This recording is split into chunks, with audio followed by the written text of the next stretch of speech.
really excited to talk through, like we said, very practical goals and ways we can apply analytics to go-to-market teams. I really hope this is inspiring. We need you all on go-to-market teams. I need your help, please. It'd be great. So I really hope you get something out of the chat. So again, my name's Nate. I've been doing analytics for a while. I've been all over the RevOps and data world on different roles, both technical and non-technical. Started as a CSM at Rosetta Stone, working with that. So I've been doing all sorts of roles in this world. Just a month ago, I got to 1Password. I'm curious, how many of you in the room use 1Password personally or for your company? Awesome, about half. That's really cool to see that. We started as a consumer business in 2006, and only recently have begun doing more enterprise and company-oriented motions. So in 2018, started doing 1Password for companies. And then a year ago, we moved into extended access management, which is the devices that I have here, you have with you that your company doesn't manage, enabling secure sign-on to apps and places there. So all that to say, exciting moment to join. This talk is essentially as much for me as it is for you. I'm in a new job. There is a ton to do. There's a lot to do with data and go-to-market teams. So really excited to share everything in the deck. So I'm a meme person. I've learned as I showed this to some people that Gen Z doesn't enjoy memes. So to that I say, I will send you a thumbs up emoji to every message you send me. That is my guarantee to you. There will be memes all over this entire thing. So there's this tension, and I've seen it both on data teams for years and go-to-market teams for years, where the teams just don't chat enough. There's like this tension, and I don't super get it, because there's a lot we can do together, and I hope the talk fleshes out what those are. So let's go into data team's perspective. Most of you in the room may be closer to this one. So number one is like these go-to-market teams, they like don't appreciate how hard my job is. Like this is really hard. I go to conferences and hear lots of stuff. It's tough. It's hard to clean, to be real. Like much of my time is spent cleaning data. Most people's time is spent that way. And it's really hard to maintain those things you've cleaned, the more stuff you create. Now your maintenance time is more, and there's less time to make new things. The job is certainly difficult. Number two, the go-to-market team doesn't even know what they want or need. Like they come to me and they're like, they don't even know, like they ask me a question and they don't even know, like they ask me, I need to give them something else entirely, or I give them the thing they want and they get mad at me. Like very confusing. Number three, go-to-market teams don't really care about what's true. They want data that makes them look really good. Like the marketing team, they want me to tell them attribution is phenomenal. Data Council created all this stuff for our team, right? They want to hear that kind of stuff from their events. So there's this disconnect where data says, they don't really appreciate what I do, and like I don't really get what they're asking for. One pause moment, GTM, for those who don't know, that is typically when you hear go-to-market GTM, that means marketing plus customer success plus sales. It's kind of that grouping of places. I'm a manager of RevOps, which means that typically that means CS and sales. There's like these little monikers within the go-to-market world. But GTM is marketing, sales, CS, and kind of the post-sales motions, to be really clear. All right, so let's go to the Don Drapers of the world, the go-to-market team's perspective. Their number one is like, that data team doesn't get me. Like they don't really get my business. When I talk to them, they don't understand sales. They don't understand CS. They don't get the domain, is another word that you'll hear. Number two, they are a literal black hole of tickets. I send a ticket in, they do not answer it, or they don't respond to it. Like I don't even know where it goes, and all my buddies are sending them in, and no one gets their ticket answered. And when I actually get something back, it's not what I wanted, which is the flip side of the data team. The data team says you're not asking for the right thing. So you see the tension between go-to-market teams asking for things, data teams not giving it them, and there's this big fight in the middle. And typically it means they just don't talk to each other, actually. It's just not a lot of contact. Okay, so let's bridge the gap. I've lived in the gap my whole career. I'm going to continue to, this is where I live. So number one, go-to-market teams need the expertise in this room. So I went from working on data teams to an operations team, and it felt like stepping back in time, like 10 years. Like I was using all these tools that we all use here, and I was scaling my time, and I go to RevOps, and like they aren't there. Like now it's like spreadsheets, like can you manually like drag these things over there? Like the scale was gone suddenly. So those teams, and you'll see this later on, they need the expertise in this room to bring that scale to RevOps. It has not arrived there, and it still is not there today. Number two, those teams are hungry for someone to understand them and who can work with them. So that's where I found my niche, is saying, you need help. I can speak sales language. I worked on go-to-market teams. Let's get some technical stuff to you. And it's going to sound like you're going to see this presentation after watching, I've seen for 2 days now, incredibly technical, amazing projects. The solutions here on go-to-market, you will say, that seems easy. And I really want that to land, because yes, the group here can solve problems that seem easy here. In RevOps, they seem insurmountable. So that's number 2. They want someone like us who can partner with them. Number 3, there's a neat benefit of this, which is you're close to the money. That's where they're generating revenue for the org. And so there's some neat benefits you get from working with teams they're generating the revenue that pays for everyone's salaries. So when I mentioned data enrichment, when you saw that on your schedule on the website, there are 2 definitions that are out there, and you thought of one of the 2 of them. Most of you did not think of this one, is my guess. So in the go-to-market world, data enrichment is to get the firmographic and demographic and technographic details, like account, industry, and account employee count, and do they have Slack or do they have Notion? That kind of data about a customer is go-to-market data enrichment, like this lead, where are they coming from, what are they interested in?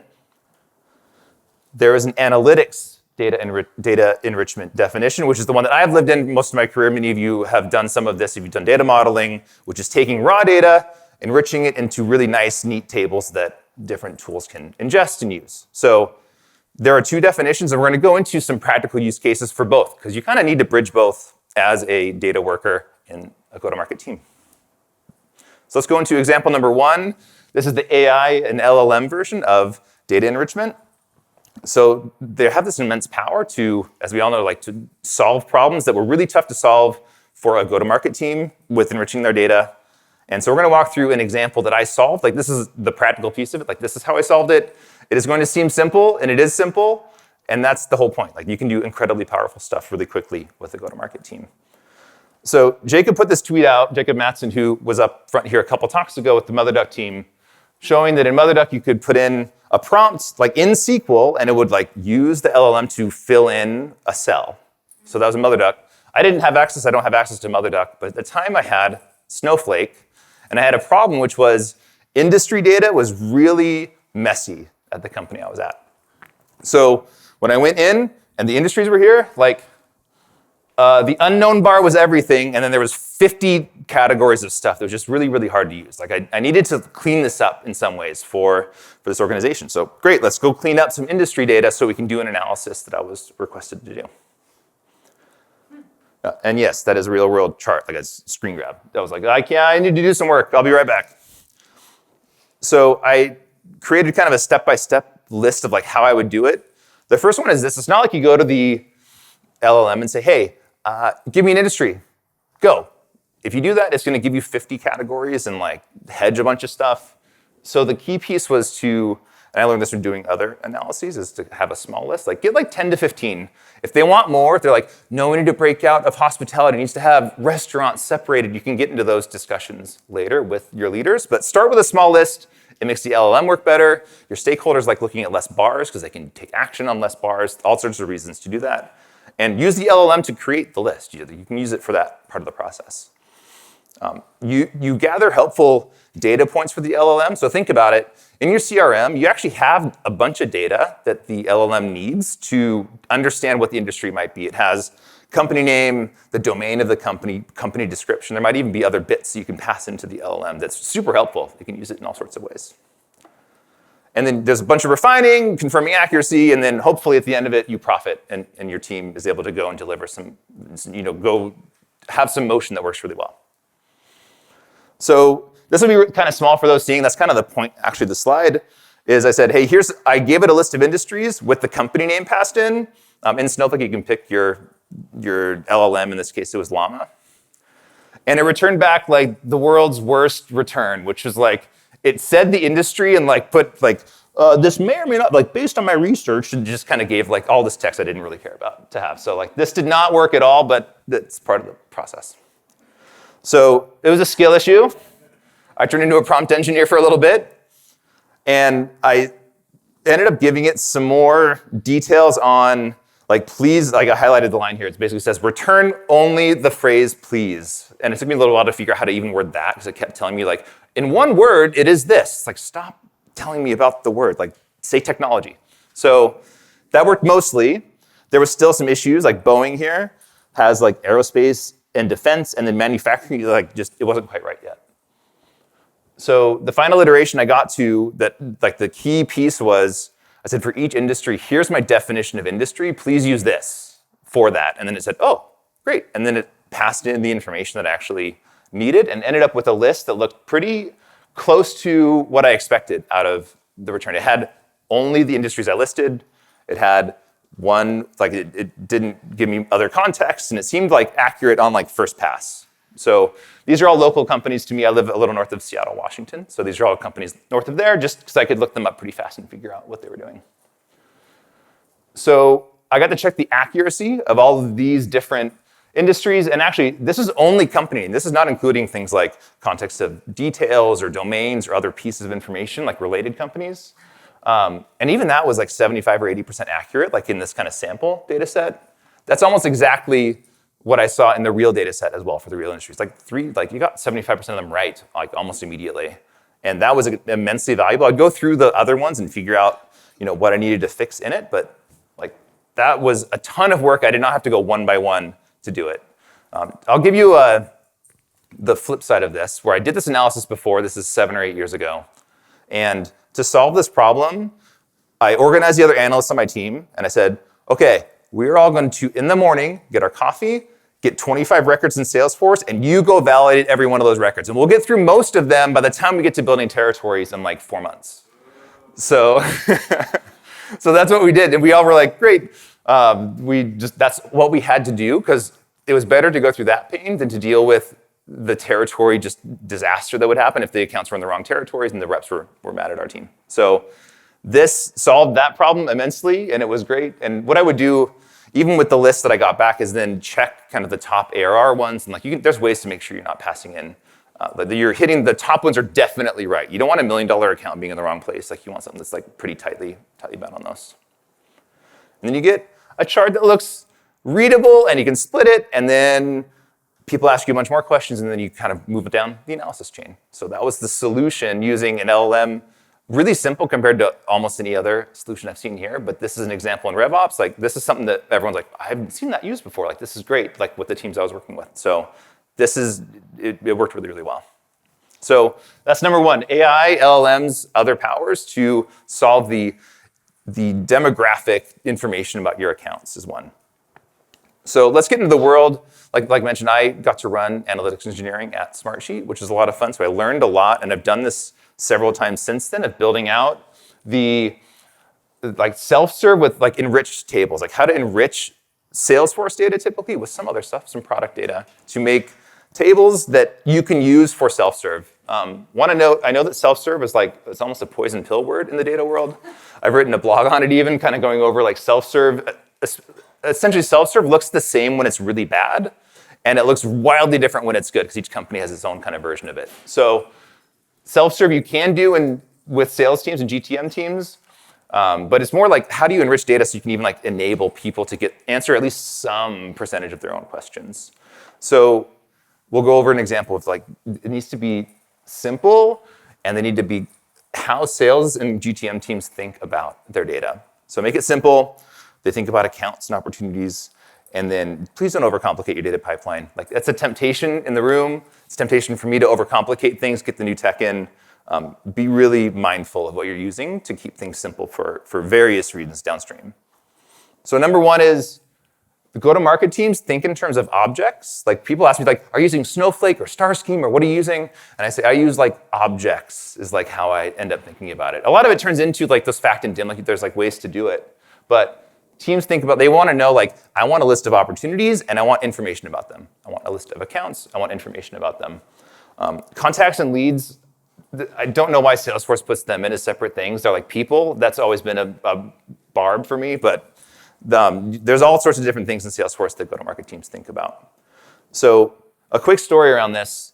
I helped build out this core data model with a team, and it was working really well, and We had it built out, and then I spent some time away from the team and came back and said, hey, I was on a RevOps team saying, I am ready to go and use the thing we built together. Like I helped design it, like let's get some RevOps data into the enrichment pipeline for the go-to-market team.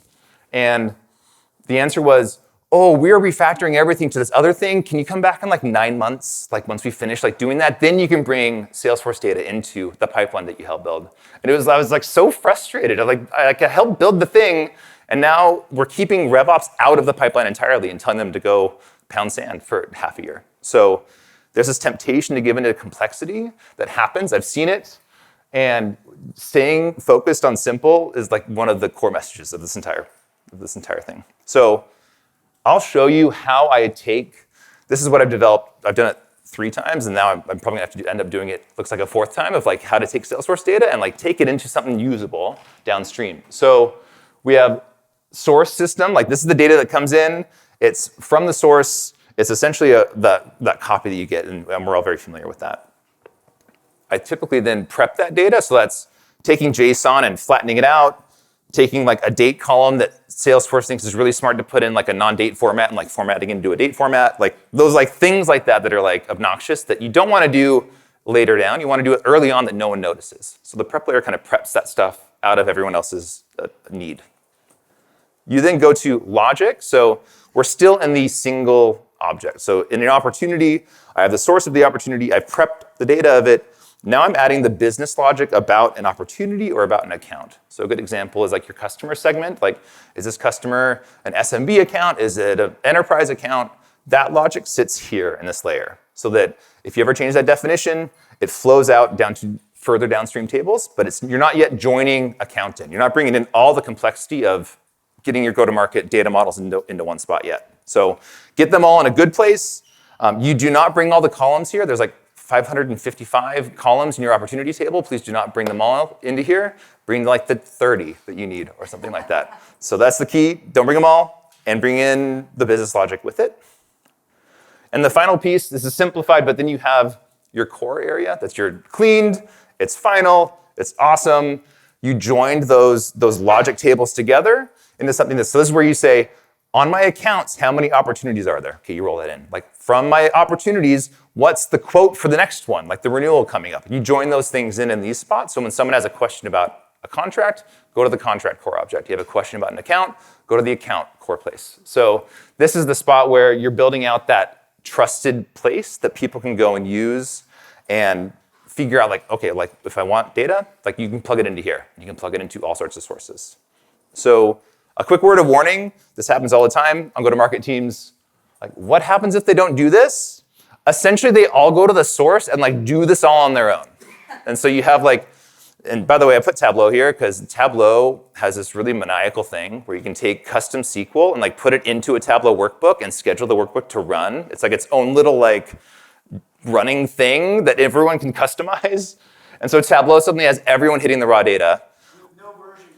Correct. No version control. Correct. So everyone does this, and so what happens is this: okay, let's say you change something in opportunity. I remember we had a VP come in and say, okay, what's going to break with this happening? And we're like, we literally do not know, like what will break. Like the people will tell us when it breaks. I guess we'll make sure certain ones don't. That are the key ones. Outside of that, I don't know.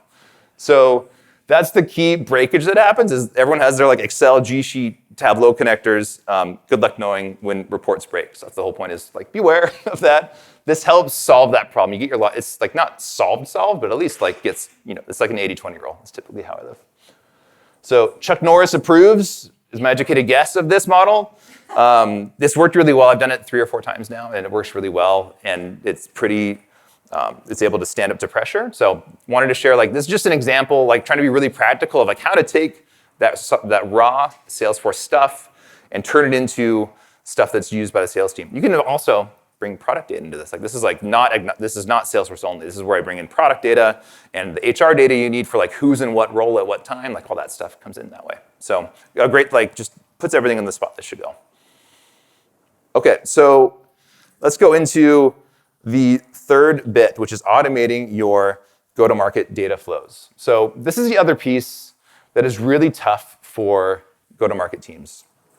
We're going to talk about what GTM engineers are. This is one of the newest titles that I've seen, especially in the go-to-market space, that I think bridges kind of what folks in this room and others listening would be able to step into. So there's a go-to-market engineer attitude we'll talk about, and then find these like pervasive like manual processes to like go and like streamline those things. So number one, go-to-market teams, they really need help automating data flows. Like this is from the Revenue Operations Alliance last year.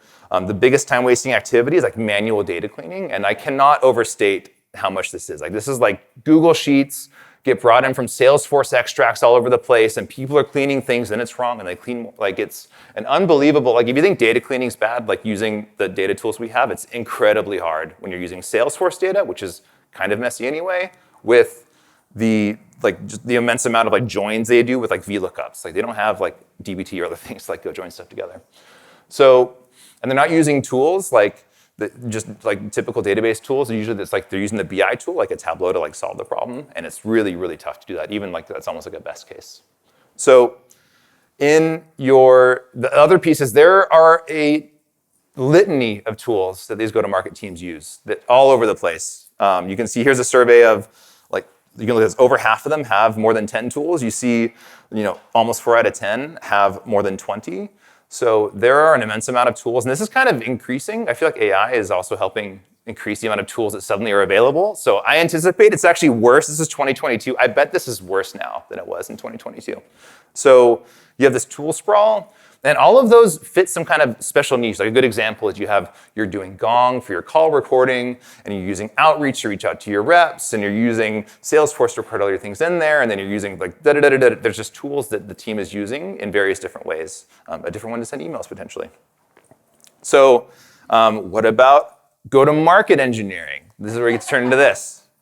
So go-to-market engineering is a relatively new title, and there's a bunch of articles on it as folks are getting their heads around it, and everyone has a different take on what it would be. It's like a mix of like operations and growth mindset and sales experience of the team.